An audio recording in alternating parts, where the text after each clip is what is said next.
Right, everyone, welcome back to another episode of Fantasy with Man McMahon. Today, we are going to be talking about Fantasy Premier League and our strategy, my strategy for Game Week 7. The past couple weeks of Fantasy Premier League have not gone well for me.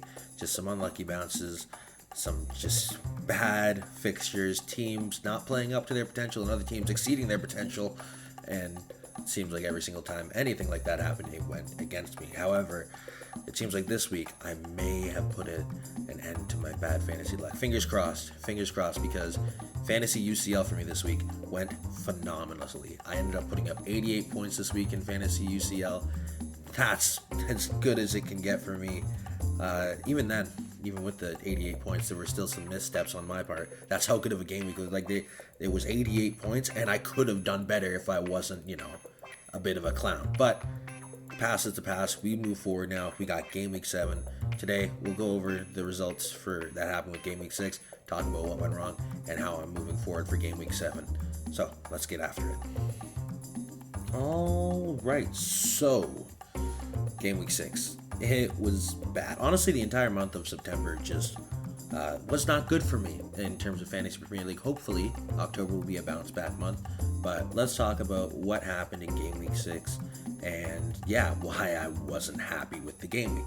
So, I'll throw my team up on screen now. So, this is my team, and bad. It's just, in a word, bad. We'll start off, go from the back front as normal. So, in that, Lloris, you went up against Arsenal, and you got 3 put past you. What was that?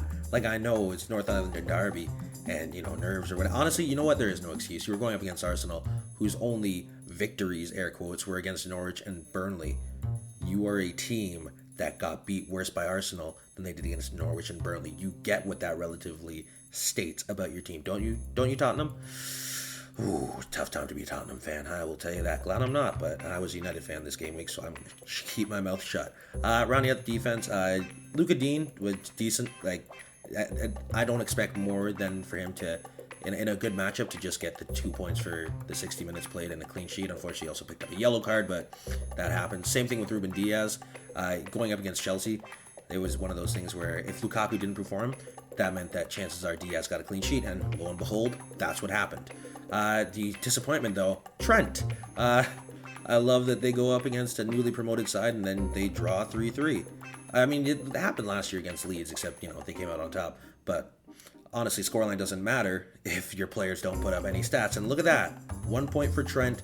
Bad. Moving on to the midfield, the only one that came to play was Sarr. Traore didn't even get on until, the 71st minute, something like that. He started on the bench, and looked to be the right moves for Wolves. Wrong move for me. Benrahma, he got his 2 points, but then he got a bonus point after losing the clean sheet. The only one that really, performed as expected was Sarr, and he got his goal against Norwich, so thank God for him. Pogba and Ronaldo, let's address them together. This is one of those games. I didn't captain Ronaldo because I had a feeling, just something about this fixture I was looking at, I was like, ooh, I don't like it. And I was right. I was right to not like that fixture. Because, 2 points and 2 points. And honestly, it would have been even worse if Ronaldo had taken that penalty. If it was going to be a miss either way, thank God Fernandez took it, because it means I'm not the one taking that bullet. Thankfully, Antonio, I was holding on to my armrest for that one because it was rocky for Antonio. Got the late winner, thank God, because that also got him the 3 bonus points. It went 0 to 100 real quick, and I thought it was going to be all over for me. Lukaku, I'm not too mad about it. I kind of anticipated that sort of performance where you'd get shut down by City. Him being including in the Game Week 6 squad was more just getting it prepared for Game Week 7. So with that being said, let's move on to Game Week 7. Oh, well, before that, this is the scoreboard just so you can see how big of an L this week was. I only put up 48 points, and that gets deducted down to 40 points for transfers. So, thankfully, I think the rest of the world also had a very bad game week, but does not mean that it doesn't make me any less upset about it. So, let's get on to Game Week 7. Leave this garbage behind. All right, it is time to go over my squad and strategy for game week number 7. So, first off, let's talk about my transfer. Originally, I had designed my game week 6 squad so that I'd only have to make 1 transfer for game week 7. That plan has changed just because of recent events, shall we say. instead of making one transfer, I am going with 4 transfers, which is definitely my max transfers that I would want to make in a game week. But honestly, I think it has to be done just for my own peace of mind. So number 1, going out, we have Adama Traore, and coming in, we have Rafinha. Number 2, going out, we have Trent Alexander-Arnold, and coming in, we have Ben Mee. Number 3, we have Luka Dean going out, and coming in, we have Marcos Alonso. And then finally, going out, Lloris, and coming in, Ramsdale. So the logic behind those are pretty straightforward. Traore, I mean, if Wolves go with the same strategy that got them the win last weekend, why wouldn't they? Traore might not be featured in that game week squad, who knows. Ben Mee for Trent Alexander-Arnold. Trent suffered an adductor injury, so his estimated return, he's expected back actually not until after the international break on October the 16th.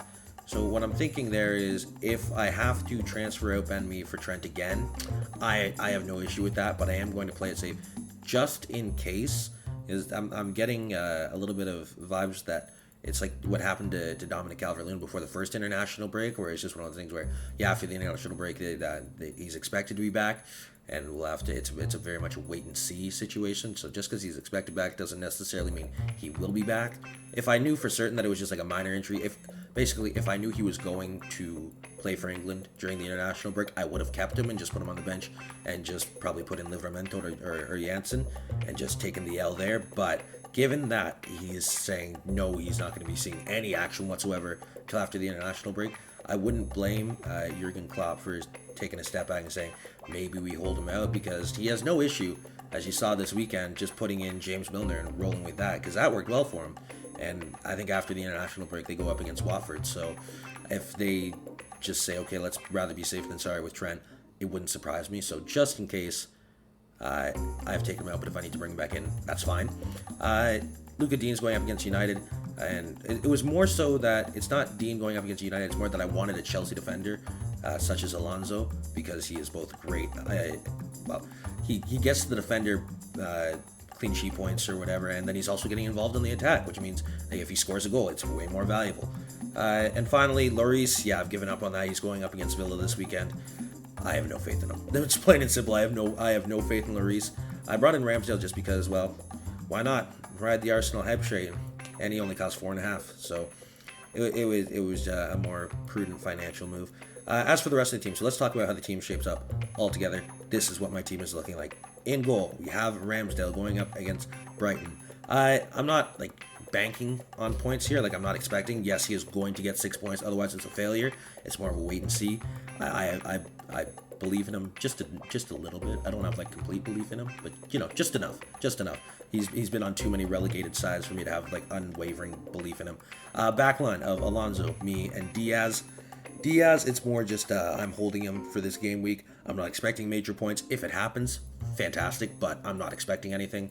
Midfield, Benrahma, Rafinha, Pogba, Sarr. With Benrahma, he's going up against Brentford. As we saw against Liverpool, even though that Brentford can get out a result, their defense is still a little bit rickety at times, so there's plenty of attacking opportunities for West Ham to take advantage of. Even if they end up giving up 3 or 4, I mean, West Ham could have the opportunity to score at least 5. I don't know. A crazy prediction, probably not going to happen, but hey, you never know. I'm going to talk about Rafinha and Sarr at the same time. I'm not expecting a big shootout. I'm not expecting major points. I'm expecting probably 1 goal from each of them. I wouldn't be surprised if the game ends as a 1-1 draw and Rafinha and Sarr are the only one that gets goals. That seems like a pretty realistic series of events for me. Then finally, Pogba and Ronaldo. It seems like they've almost turned into riskier picks than they should be, but I mean, it's one of those things where with transferring them out and costing me 8 points really give me that much of a benefit, and I can't say that with a certainty, so I will keep them for now. I'll back my boys. We'll see what happens. Everton, I mean, without DCL, they've looked a little bit uncertain. They've had good game weeks, but there are times where okay, you should have done more. They got beat by Villa 3-0. What was that? And even against Norwich, yeah, you won 2-0, but once again, you should have put up more. But it is what it is. Moving on, up the middle, my vice captain Antonio. I don't really need to say anything. It's Michail Antonio, and he's going up against Brentford. Enough said. Finally, Lukaku. I have captained him because I feel like I thought about maybe not. This week has been crazy. I have both thought about triple captaining Lukaku, and I've thought about not captaining him at all. And the reason why is with Southampton, like they are unpredictable as a team in terms of how well they play. They 0-0 against City, and then 1-1 against United, and then 0-0 against West Ham, where they baited Antonio into a red card. But then they also have a 2-2 draw against Newcastle, and they lost 3-1 to Everton. It's very much all over the place, and I can't get a clear read on it. So what I'm going to do is, I'm not going to overthink it. It's Lukaku against Southampton. Captain it if it doesn't work out. Oh well. If Lukaku against Southampton somehow doesn't work out, I mean, who could have seen that coming? So yeah, this is my team for game week 7. Yeah, looks good. Here's hoping it does better than game week 6. All right, that about does it for me. Yeah, game week 7, it's here. Hopefully it goes a lot better than game week 6, and I have a feeling that a lot of people will have similar feelings. Hopefully you have good luck this week, and wish you all the best. If I was able to help you out with player selection and strategy, you're welcome. Anyway, if you enjoyed it, feel free to leave a like, comment, subscribe, all that good stuff. Given that the international break is happening next week, I will be doing my second edition of fixture analysis, and hopefully it goes better than the first one. That'll be coming out sometime next week, probably around the same time, like Thursday, Friday-ish, and talking about how to approach the next block of games in terms of minimizing transfers and maximizing point totals. So yeah, that's it for me. I'll see you next time. Have a good one, and peace.